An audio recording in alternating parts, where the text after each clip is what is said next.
Hello मेरे दोस्तों, स्वागत है आप सभी का आपके अपने YouTube channel SS study material पर। दोस्तों ये जो एक क्वेश्चन देख रहे हैं आप, राज्य का उदय एवं विकास का वर्णन करें। ये आपका वीवीओ सेमेस्टर 2 से 27 जिनका मेजर पेपर पॉलिटिकल साइंस है उनके लिए क्वेश्चन है। ठीक है, ये एक आपका इंपॉर्टेंट क्वेश्चन है। किनका? तो मेजर पेपर पॉलिटिकल साइंस का। ठीक है, मेजर 2 का ये क्वेश्चन है, आधुनिक राष्ट्र राज्य का उदय एवं विकास का वर्णन करें। ठीक है, आधुनिक राष्ट्र राज्य का उदय एवं विकास का वर्णन करें। ये एक इंपॉर्टेंट क्वेश्चन है, ध्यान दीजिएगा, ये एक इंपॉर्टेंट क्वेश्चन है। तो वीडियो को पूरा अंत तक देखिए, आपको बहुत ही अच्छे से समझ में आएगा, बिल्कुल कहानी की तरह आपको समझ में आ जाएगा। ठीक है, वीडियो को बस आपको सुनना है, समझना है।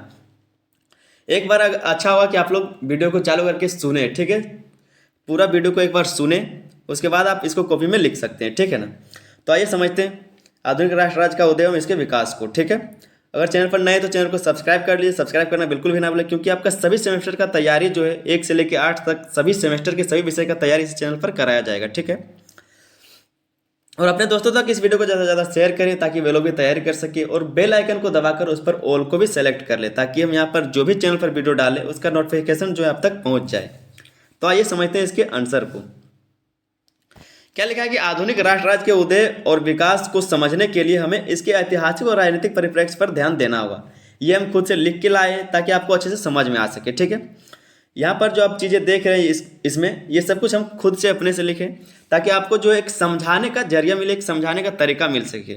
ठीक है, यहाँ से आपका आंसर शुरू होगा।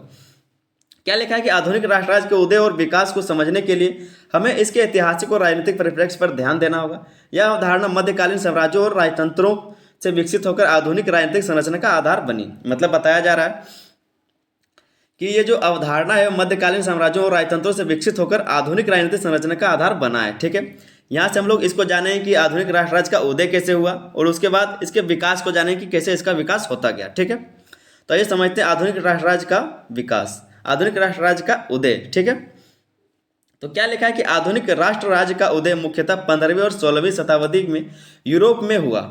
यूरोप में जो है इसका क्या हुआ? तो उदय हुआ। ठीक है, कब? 15वीं और 16वीं शताब्दी के मध्य में। यह प्रक्रिया कई ऐतिहासिक, सामाजिक, आर्थिक और राजनीतिक घटनाओं के परिणाम स्वरूप उभरी। और ये जो प्रक्रिया है कई ऐतिहासिक, सामाजिक, आर्थिक और राजनीतिक घटनाओं के परिणाम स्वरूप उभरा है, उसको हम लोग आगे देखेंगे। ठीक है, यहाँ पर लिखा हुआ है लेकिन उसको हम लोग आगे भी समझेंगे। तो आइए देखते हैं आगे। इसके जो प्रमुख कारक हैं, इसके जो प्रमुख कारक हैं किसके? तो आधुनिक राष्ट्र राज्य का उदय का जो प्रमुख कारक है उसको हम लोग देखेंगे। सबसे पहला जो पॉइंट है, सबसे पहला जो कारक है वो क्या है? सामंती व्यवस्था का पतन। अब आप लोग यहाँ पर सोच रहे हैं कि सामंती व्यवस्था क्या होता है। सामंती व्यवस्था होता है आपका जो यूरोप और पहले जापान में सब चलता था। ठीक है, मतलब जो ये व्यवस्था है सामंती व्यवस्था, ये यूरोप और जापान में पहले चलता था बहुत साल पहले। ठीक है, अब ये सब बंद हो चुका है, ये सब नहीं चलता। सामंत लोग क्या करते थे कि जो राजा होते थे वो इनको जमीन दिया करते थे और वहाँ पर मजदूर से काम करवाने के लिए इनको जमीन दिया करते थे। ठीक है, तो सामंतीगिरी वे करते थे। मतलब आज जो दादागिरी होता है वो ये लोग सामंतीगिरी करते थे उस समय। ठीक है, तो उसी के बारे में बात हो रहा है, सामंती व्यवस्था का पतन। तो इसमें क्या लिखा है कि मध्यकालीन सामंती व्यवस्था के टूटने के साथ केंद्रीकृत शासन प्रणाली का विकास हुआ। ये जो मध्यकालीन सामंती व्यवस्था जब टूटा तो उसके साथ क्या हुआ कि केंद्रीकृत शासन प्रणाली का विकास हुआ। फिर आगे लिखा है कि क्षेत्रीय शासकों की शक्ति कम होने लगी और राष्ट्रीय स्तर पर शक्तिशाली शासक उभरे। जो सामंती लोग जो थे वो क्षेत्रीय शासक थे, तो उनकी जो शक्ति वो कम होने लगी और राष्ट्रीय स्तर पर जो है शक्तिशाली शासक उभर के आए। ठीक है, दूसरा जो कारक है वो है पुनर्जागरण और सुधार आंदोलन। पुनर्जागरण और सुधार आंदोलन। ठीक है, तो लिखा है कि पुनर्जागरण में मानवता, तर्क और वैज्ञानिक दृष्टिकोण को बढ़ावा दिया। पुनर्जागरण में जो है मानवता, तर्क और वैज्ञानिक दृष्टिकोण को बढ़ावा दिया, जिससे लोगों में एकता और राष्ट्रवाद की भावना पैदा हुई। जिससे क्या हुआ कि लोगों में एकता और राष्ट्रवाद का भावना पैदा हुआ। ठीक है, फिर आगे इसी में लिखा है कि धार्मिक सुधार आंदोलनों ने चर्चा की शक्ति को कम कर दिया और राज्य की संप्रभुता को बल दिया। ठीक है, धार्मिक सुधार आंदोलन ने क्या किया कि चर्चा की शक्ति को कम कर दिया और राज्य की संप्रभुता को बल दिया, ताकत को बल दिया। ठीक है, आगे हम लोग देखते हैं तीसरे कारक को। तीसरा जो कारक है राजनीतिक और सैन्य केंद्रीकरण। इसमें लिखा है कि बड़े साम्राज्यों और सामंती क्षेत्रों की जगह छोटे लेकिन मजबूत और संगठित राष्ट्र राज्यों में ले ली। ठीक है, यहाँ पर जो बड़े साम्राज्य थे और जो बड़े क्षेत्रों के राजा थे और जो सामंती लोग थे, जो सामंती क्षेत्रों की जिसके पास शक्ति थी, सत्ता था, ताकत था, उसके जगह पर अब क्या हुआ कि छोटे लेकिन मजबूत और संगठित राष्ट्र राज्यों ने ले ली। मतलब जो छोटे छोटे राष्ट्र राज्य हैं उन्होंने इसकी जगह ले ली। ठीक है, मतलब शक्ति पा लिया, उसका जगह पूरी तरह से ले लिया। ठीक है, सामंतों का। फिर आगे लिखा है कि पेशेवर सेवाओं और नौकरशाही तंत्र का विकास हुआ जिसने शासकों को शक्ति प्रदान की। पेशेवर सेवाओं और नौकरशाही का विकास हुआ जिससे क्या हुआ कि जिसने शासकों को शक्ति प्रदान की। ठीक है। चौथा जो कारक है आर्थिक विकास। आर्थिक विकास में क्या है कि व्यापार और वाणिज्य के विस्तार ने एक एकीकृत बाजार और राष्ट्रीय अर्थव्यवस्था के निर्माण में मदद की। व्यापार और वाणिज्य, वाणिज्य का मतलब क्या है, धंधा पानी। ठीक है। वाणिज्य के विस्तार ने एक एकीकृत बाजार और राष्ट्रीय अर्थव्यवस्था के निर्माण में मदद किया। फिर है कि बैंकों और व्यापारिक कंपनियों के उदय ने आर्थिक केंद्रीकरण को प्रोत्साहित किया। बैंक हुआ, व्यापारिक कंपनी का उदय हुआ, इससे क्या है कि आर्थिक केंद्रीकरण को प्रोत्साहन मिला। ठीक है। पांचवा जो कारक है राजनीतिक सिद्धांत, उसको देखते हैं।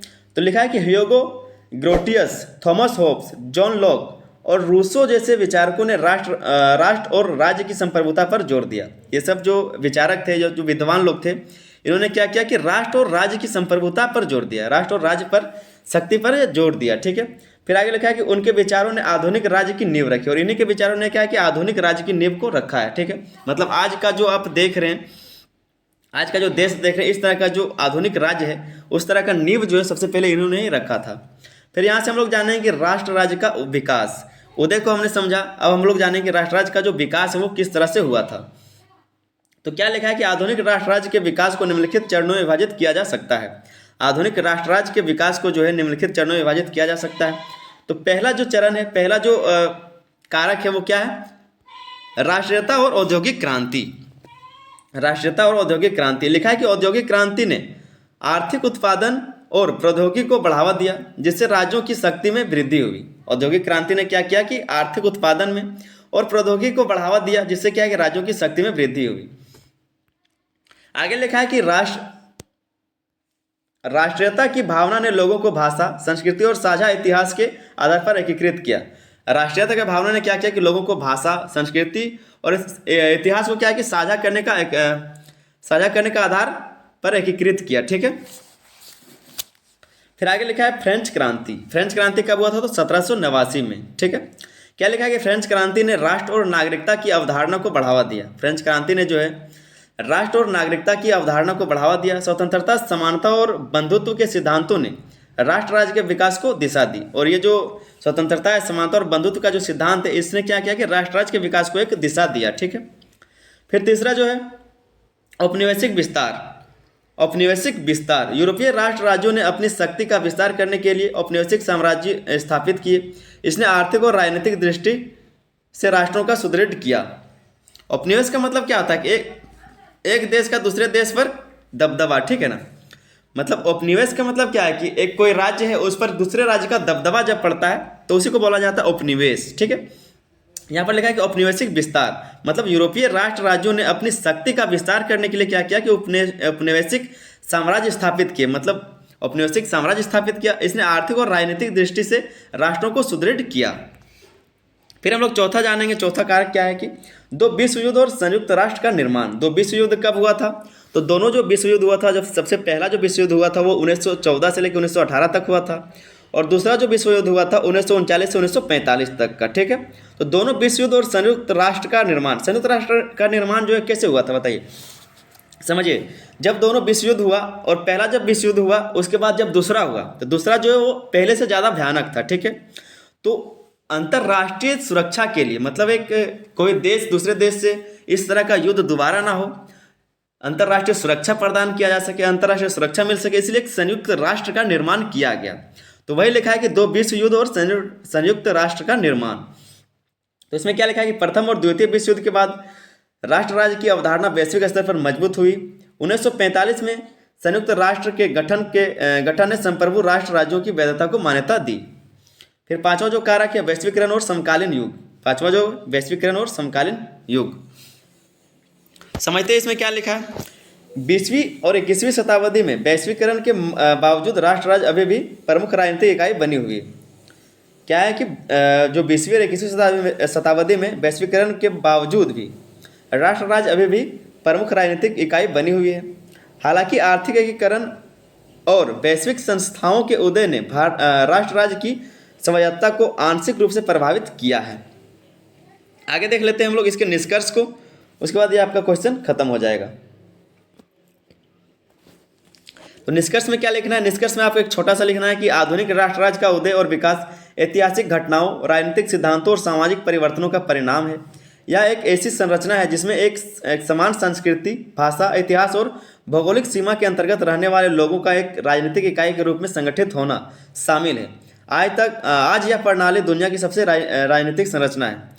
आज जो ये जो प्रणाली बना है आधुनिक राष्ट्र राज्य का, ये दुनिया की सबसे प्रमुख राजनीतिक संरचना है। ठीक है, जिसका शुरुआत कहाँ हुआ था? तो यूरोप से इसका शुरुआत हुआ था।